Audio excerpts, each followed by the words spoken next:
sommes avec le professeur Éric Côme, infectiologue et membre de la commission médicale de la Fédération française de rugby. Bonjour et merci d'être avec nous. Bonjour. Tout d'abord, pouvez-vous nous dire en quoi consiste la bulle sanitaire autour du 15 de France ? Le principe d'une bulle sanitaire, c'est un espace réservé, une sorte de village gaulois, si vous préférez, dans lequel on ne peut rentrer ou sortir sans faire courir de risque à l'ensemble des personnes qui sont dans la bulle. Alors après, il y a des bulles plus ou moins efficaces, plus ou moins étanches. Et ça n'a pas été le cas pour l'équipe de France ? Alors effectivement, je suis intéressé par le sport et je participe à plusieurs conseils sur le plan sportif, et c'est assez intéressant de voir les différentes cultures qu'il y a. Et quand vous voyez par exemple l'Australie, le Grand Prix d'Australie, ça c'est la vraie bulle sanitaire complètement efficace. Vous êtes resté 14 jours en quarantaine après l'arrivée sur le territoire et vous ne pénétrez dans la bulle, en l'occurrence c'était le tennis, que si vous n'avez pas déclenché de Covid dans les 14 jours qui ont précédé. Pourquoi 14 jours ? Parce que 14 jours, c'est la durée maximum d'incubation de la maladie. Mais pour le 15 de France, c'est beaucoup plus compliqué à réaliser. Justement, comment explique-t-on que cette bulle autour du 15 de France est éclatée ? En fait, c'est pas une bulle complètement étanche. Alors pour plein de raisons, je vous rappelle que les joueurs du 15 de France sont mis à la disposition de la Fédération française de rugby et du 15 de France, alors que c'est les clubs c'est les clubs qui les payent.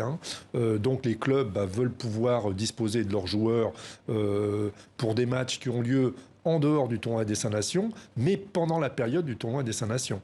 C'est-à-dire, là, le week-end dernier, par exemple, vous avez bien vu, les joueurs ont joué, et donc, s'ils jouent dans leur club, forcément, ils sortent de la bulle du 15 de France, et ils y rentrent après.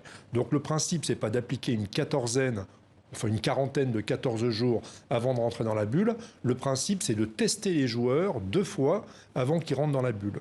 Mais le problème, alors évidemment, les joueurs ne peuvent rentrer dans la bulle que s'ils sont négatifs, ça c'est clair. Donc là, il n'y a pas eu d'entorse au protocole. Mais par contre, une fois qu'ils sont dans la bulle, ils peuvent se positiver. Parce que s'ils sont dans la période de 14 jours de maximum de la durée d'incubation, ils peuvent révéler la maladie une fois qu'ils sont dans la bulle. Et c'est ce qui s'est passé avec le 15 de France. Est-ce à dire qu'aucune bulle sanitaire est infaillible ? Ça veut dire que si vous voulez une bulle sanitaire infaillible, il faut faire comme les Australiens lors du Grand Prix d'Australie.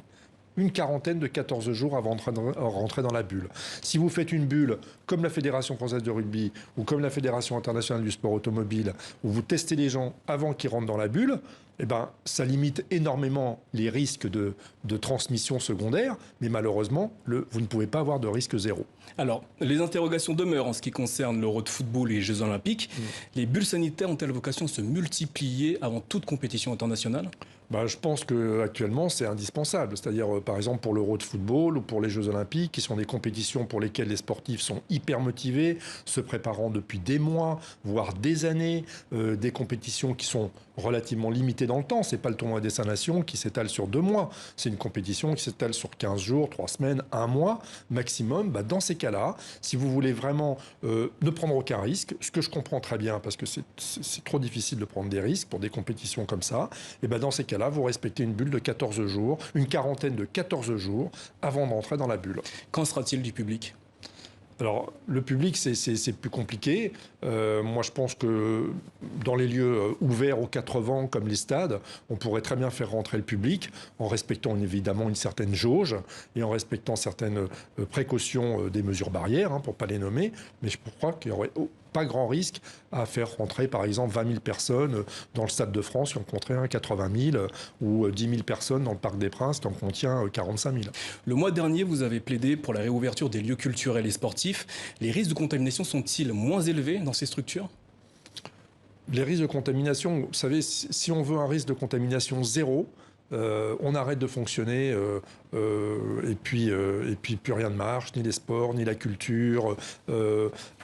Donc je pense qu'à un moment, il faut pouvoir se lancer. Je pense que le sport, c'est une bonne manière de se lancer. Les protocoles sanitaires sont assez stricts. Je crois que la culture aussi, c'est une bonne manière de se lancer, avec une différence fondamentale entre les deux. C'est que le sport, ça peut être à l'extérieur, ça peut être aussi à l'intérieur, évidemment, alors que la culture, c'est forcément à l'intérieur, même si ça peut être à l'extérieur au cours des festivals culturels de l'été. Vous êtes membre de la commission médicale de la Fédération française de football. Je ne peux vous quitter en vous demandant un pronostic au sujet du crunch ce soir. Angleterre-France ?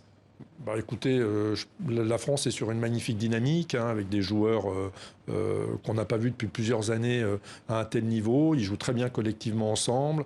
Donc évidemment, je suis allé la France. On verra ça. Merci, professeur Combe, d'avoir répondu à nos questions.